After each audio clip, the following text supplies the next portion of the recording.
Hi everyone, we're back here. Wasn't really going to post this one till Sunday, but as I've had a few people inquiring, I thought, well, I might as well just do it a bit early so I can carry on with the other projects. It's all about luggage, and let's face it, we're all guilty of overloading the bike over the years. We did, especially at the early days, because Katrina was into photography and the back box was just full of cameras, lenses and everything, so we were very overloaded at the time on the Pan-European.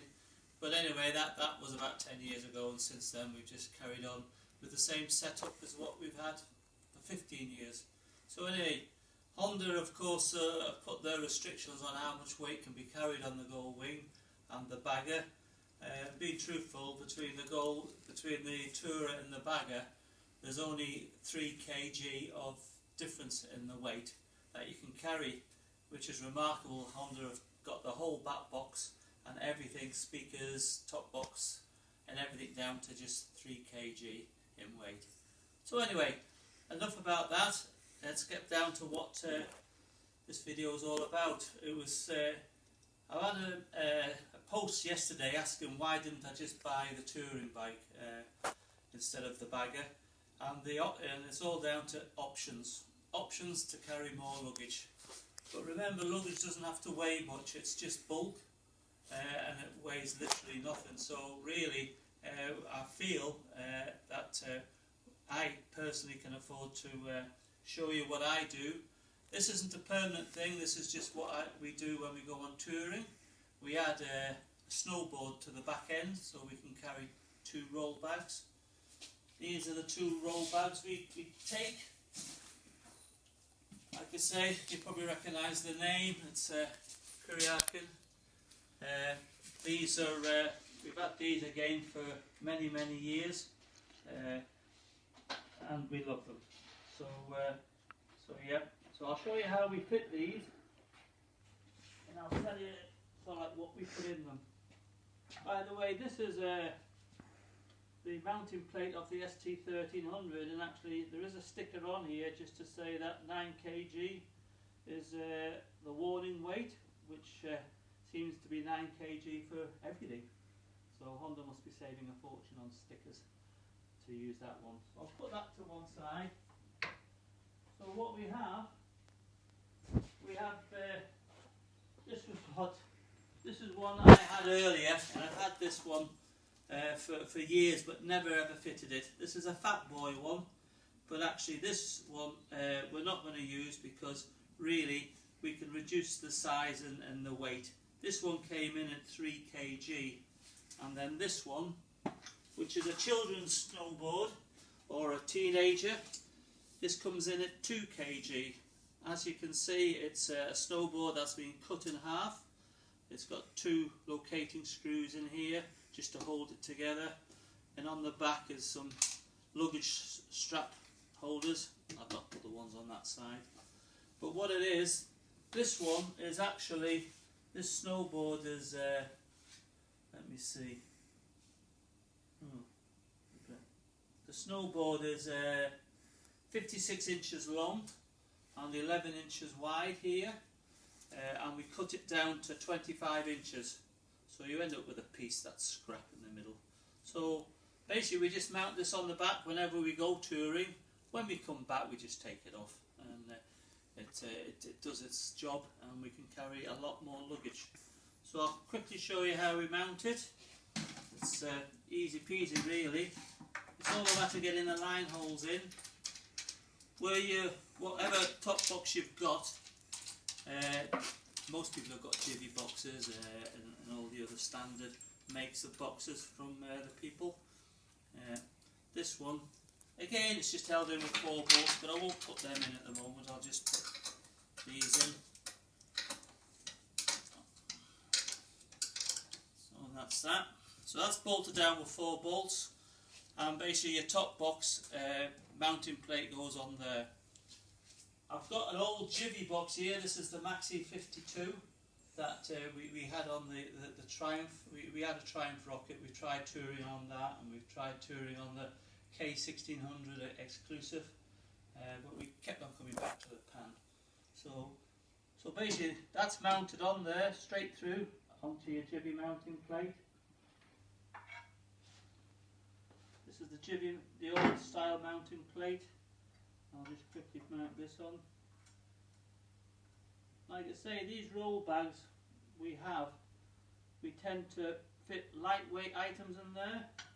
Normally I've got 2 pairs of Skechers, and Katrine's got 2 pairs of Skechers as well. So, you know, a pair of shoes and a pair of flip-flops.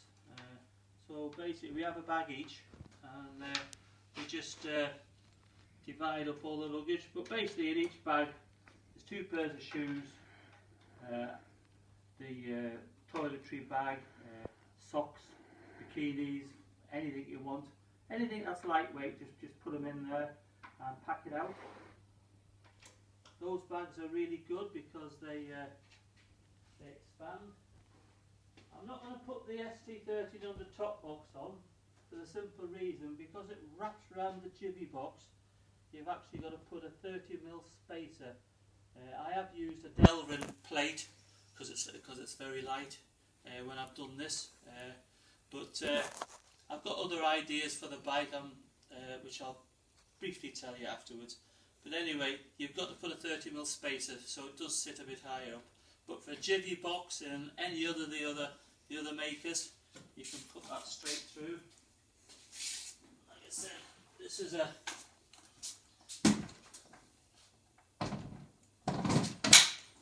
that's that gone in. Like you say, these bags, they have a big folding lip here. They have a section at one end, a section at that end, and you can extend them so that you can make them just extended. So you can make them like 4 inches at each end. So in the middle here you put your 2 pairs of shoes, etc, etc, etc. Like I say, keep it lightweight. In one end we normally carry all the plug sockets and adapters and everything for your phones and iPads and things in one end. It's up to you. But really, really good bags, excellent. Which is good because that flat surface actually just makes it so it slots in. As you can see, they're very strong. They're not going to go anywhere, these snowboards. So you can strap them in. So if Katrine could go around the other side. Again, that one straight in. Quite funny enough because the handles actually flop over there. But they do come with a weatherproof bag so that if it rains you don't get soaking.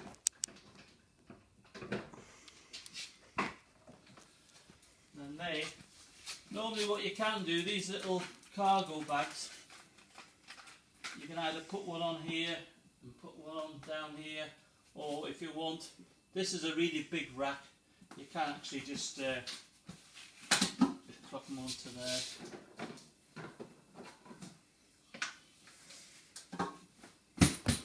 But you have the normal jibby rack on here, so you can clip them a lot further in.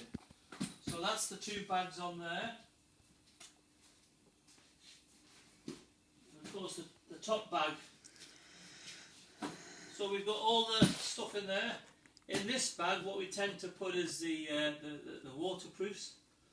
We just use the lightweight, cheap waterproofs in case you get torrential rain. And funny enough, we actually have the bike cover also goes in there as well. So we've got the bike cover to cover up at night or whatever, and we've got the riding gear, the wet proofs, and a couple of pairs of summer gloves. So that's how we travel. You're probably saying, now what? We actually ride with the back box empty. Everything else goes in here, the clothing. And the back box, what we tend to do, we try to leave it empty, but you do put stuff in there. What we do put in there are the iPads, maps, hotel reservation forms, etc. So to say it doesn't get full, but it may get a third full. But it's just all those little owner handbag, which is Katrine's of course, we put in there. So that's how the top bit is. So we're quite happy with that. That's the actual bike bag that will actually go in there, as well as the bike cover, as well as the rain equipment. But one of the reasons we also have it empty is because the riding gear we use, I'm not plugging this, but it is good stuff. This is the BMW summer jacket. You can see it's you can see straight through it, and we use that for the summer. When you buy that jacket, you also get an inner jacket, which is what you put on if you think it's cold, and we use that for going out at night. So when the weather gets hot, we also use the BMW summer trousers, which are zipped. That bottom comes off, and they're now shorts. So when we stop, we go into shorts. So in the top box, which is, I could say empty, but it's not, but we can fit the leggings and we can fit the two jackets in there with no problems whatsoever. So that's our riding gear. So what's the plan for the future? Well, we were going to hopefully go down to Switzerland. We normally go every year, and we normally do the Stelvio Pass. For anybody that doesn't know what the Stelvio Pass is, you need to have a Google on that. It's a biker's haven. I don't know how I'm going to do it with an automatic bike, but you never know. We'll see how it all goes. So what's the plan now then? What we're going to do is, on the Pan-European, Katrine has a GPS on the back and some armrests. So what we did was we decided, right, we'll do the same with this one. So what we've got here is the BMW K16 exclusive armrest system. This was purchased to hopefully butcher up, I mean butcher, chop chop chop chop, and hopefully we can adapt it onto that to give us some armrests, because as you can see over on this bike, Katrine has her own GPS. That's the Honda radio, which we don't need anymore, and she has a phone on the other arm, and that's it really. So hopefully we can set it all up. That's going to be that's an expensive cock up if I do cock up. So there we go, that's the bike, and of course when you return, just take the snowboard off and you're back to normal. That's the advantage of having a jibby box or the other makes, is the fact that you can put this together. It's all a matter of just lining all your screw holes up. Just make sure that when you do drill all the way through, you have captive nuts put on the bottom side just to take the extra pull, and then you'll be safe as houses. So there we go. Thanks for listening.